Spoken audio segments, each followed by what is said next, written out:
How to bead weave. I'm set up here to make a bead weaving on a tapestry frame loom, but there are special looms meant to space your warp out for specific types of beads. A bead loom accommodates different size seed beads. I'm doing the demo using these larger plastic beads so you can see what's happening. I've gone ahead and spaced my warp with enough room in between each warp end for a bead to fit. It doesn't have to be perfect, but just close. You can weave it a little tighter or it will spread out to accommodate the beads. You'll see what I'm talking about once we start making some picks. I also prepared a weft that is this doubled up pink line. And I'm working with some exaggerated warp and weft material so you can see the structure as it is woven up in between the beads. But oftentimes you'll choose a warp and weft material that hides in between the beads, usually a very thin cotton or even a monofilament, a fishing line. I also have to the side on grid paper here a little plan drawn out.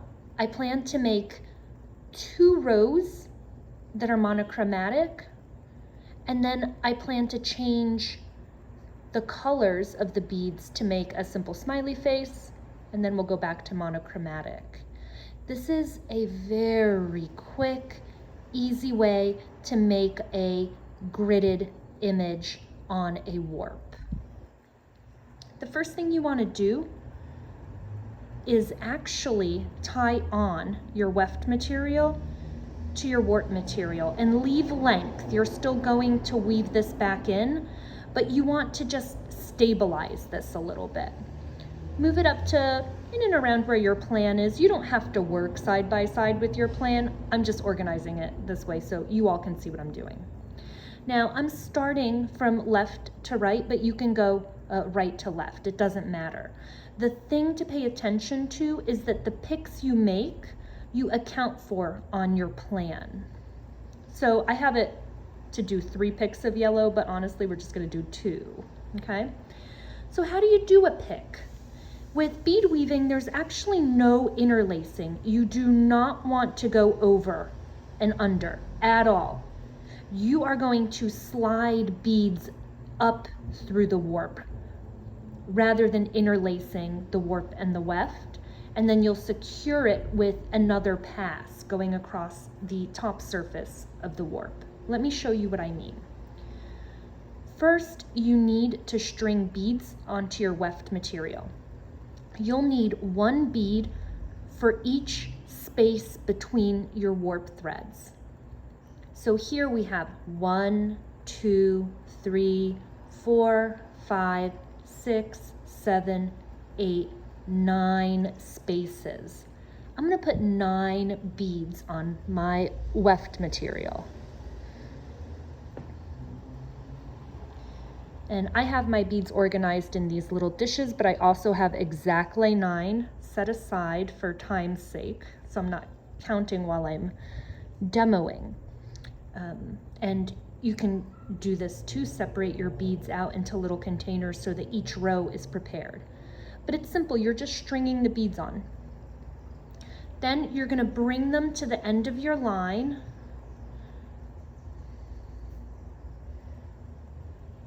And then you're going to take these beads, take this length, pass it under here, move the tail out of the way, and you're going to take these beads and you're going to push them one at a time, 1 bead up through each warp end.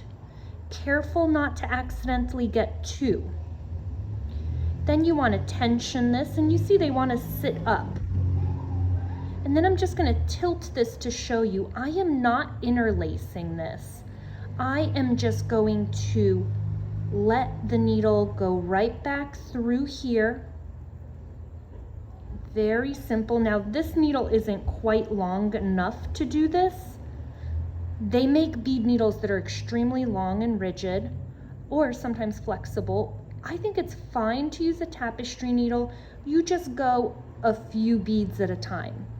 But you're not interlacing, and so the beads are actually just strung across the bottom and strung across the top of the warp. Then you pull your length in, and when you get to like right about here, go ahead and tighten so that the string coming under is taut, and then really pull it through. That way you don't get any loops, unexpected loops. Give it a nice tug now, and you'll see that these now act as almost a beam to what is now the warp. These are part of the weaving, but until you make that first pick, the warp is sometimes difficult to stabilize. Be patient. This pick is going to make this more rigid, space it equally, and now you are really ready to move fast. We're gonna make another pick that's monochromatic so we can get a nice field to look at our image against. But the next pick we make is going to include offset colors that follow our cartoon here. So again, I just put my string of beads here. I swing them completely under the warp, no interlacing. I bring each bead up in between each warp and space, and I just move one bead at a time.